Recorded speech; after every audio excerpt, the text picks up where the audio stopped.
SRM 400L GLX. What name of the knife?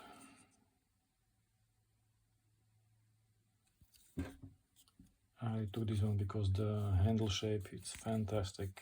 I cannot describe how good this handle shape feels. It's like a regular knife from the kitchen.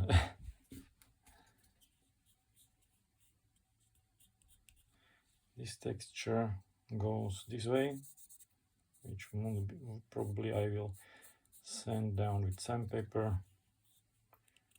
Probably I would like it heavy this way or not at all, but otherwise the handle shape is really good, comfortable.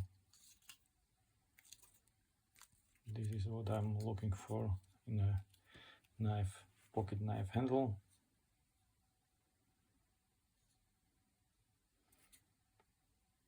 Full flat grind of the blade, which I like.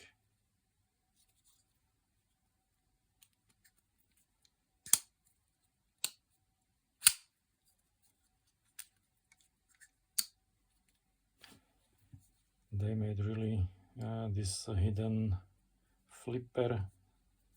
It's really good because on the other one it was hidden completely. I had to grind this away. It was more or less like this, but now it's good. But on this one they made it correctly, so you can actually feel the blade. It shoots out really nicely. As SRM, they're making good knives and affordable.